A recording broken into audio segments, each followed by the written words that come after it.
Hello, my name is Amanda Peery. I'm going to be doing my head-to-toe assessment for Women's Health Clinical.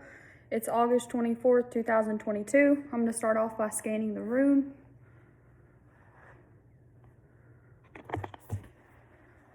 Here's my patient and my supplies and the rest of the room.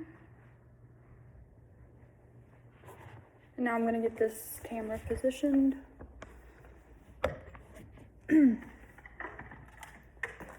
Put this up.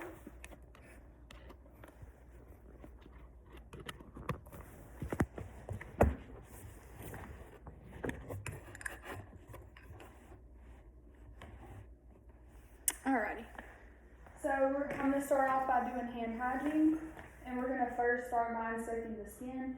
We're looking at the head and the face, the neck, the anterior chest, posterior chest, and abdomen. We're going to be looking at the skin temperature, the color, texture. We're going to assess skin turgor, assessing for any moisture, and look at your abdomen and chest. We're going to be looking for any edema, bruising, lesions, scarring, or nevi. Next, we're going to inspect the head.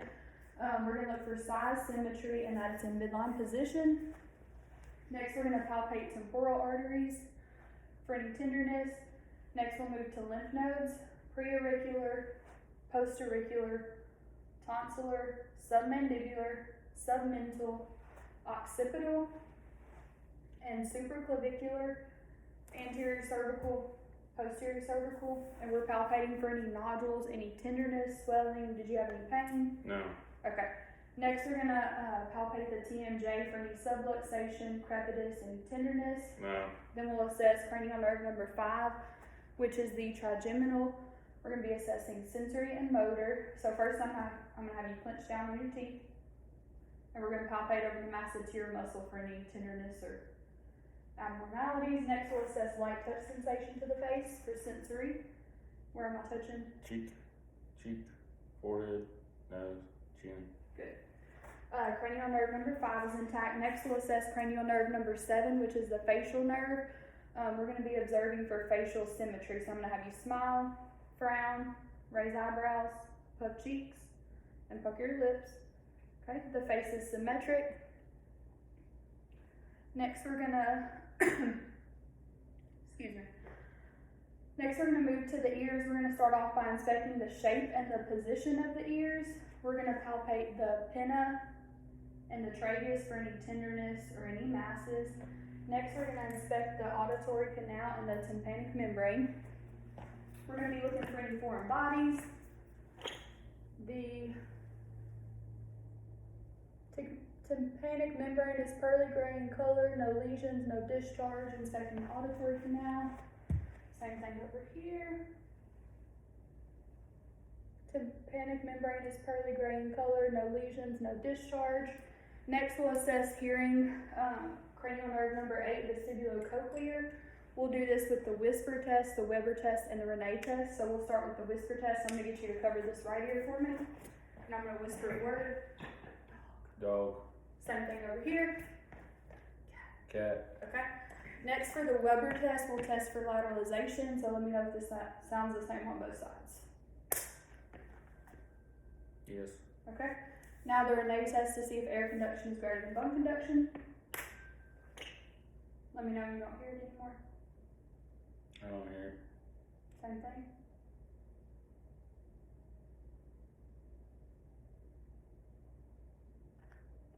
I don't hear it. Okay. We'll do the same thing over here.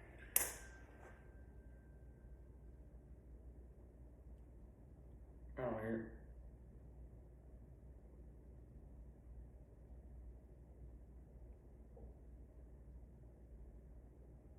I don't hear it. Okay. Air conduction is greater than bone conduction bilaterally. Next, we'll be moving to the eyes. We're going to start off by inspecting the lashes, the brows, and the palpable fissures. We're going to look at the sclera and conjunctiva for color and lesions, discharge. The sclera is white, conjunctiva is pink, no lesions, no discharge noted. Next, we will assess cranial nerve number 2, which is the optic, and this is going to assess gross visual acuity. I've got a Snell and eye chart I'm going to have the patient read.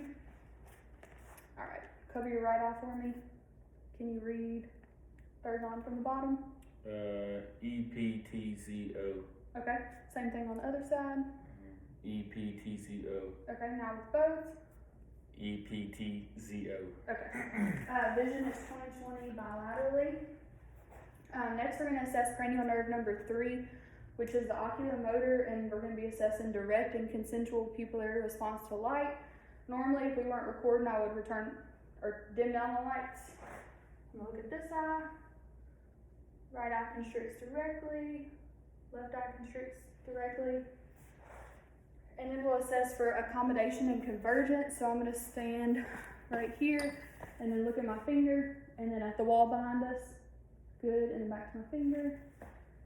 And good. Pupils are equal, round, reactive to light, accommodation, and convergence. Next, we're going to assess cranial nerves 3, 4, and 6, oculomotor, trochlear, and abducens. And this is going to be assessing the 6 cardinal fields of gaze. So I'm going to hold my pen right here and have the patient follow the light with his eyes.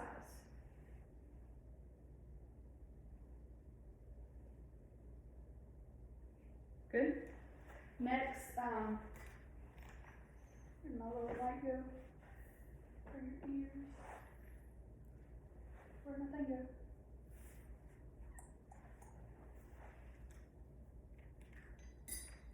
So normally I would swap this out to an ophthalmoscope. I just don't have my head. We're going to look at the red reflex and other internal structures. Good.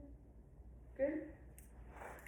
Now that we're done with the eyes, we're going to move on to the nose. The nose is midline and straight on the face. We're going to assess cranial nerve number 1, which is olfactory. So I've got something I'm going to have the patient smell.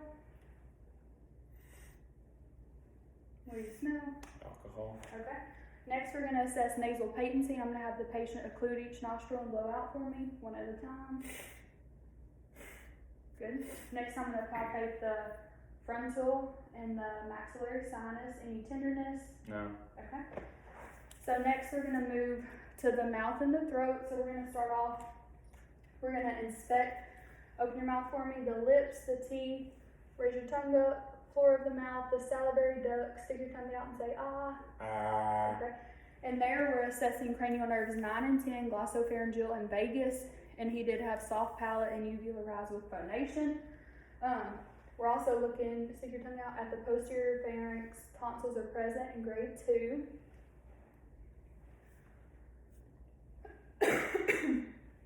Next, we're going to assess cranial nerve number 12, which is the hypoglossal. I'm going to have the patient stick his tongue out and move it from side to side.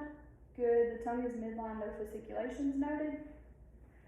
Now that we're done with the mouth, we're going to move on to the neck. So we're going to start out by palpating the trachea. It's midline with no deviations. Then we're going to assess the thyroid. I'm going to stand behind the patient, kind of look up for me and swallow, palpating for any nodules, any tenderness, any swelling. Good. Next, we're going to assess carotid artery pulsation. Let me get you to turn a little bit. +2. +2 bilaterally. Next, we're going to auscultate for carotid artery bruits. Turn your head for me. Take a deep breath in and hold it. Good. Same thing over here. Deep breath in and hold it. Good. No carotid artery bruits noted. And then I'm going to get you to turn around so they can see your back. We're going to move to the posterior chest. So we're going to start off by inspecting for any signs, symptoms of respiratory distress, tachypnea, labored breathing, cyanosis, nasal flaring, retractions, tripod positioning.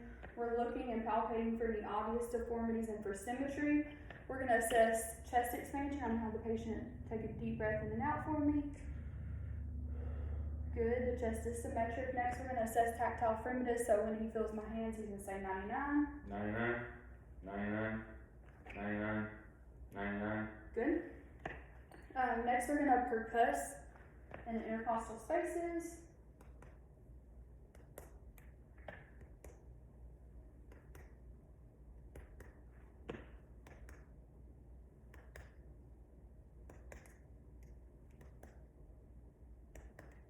Good.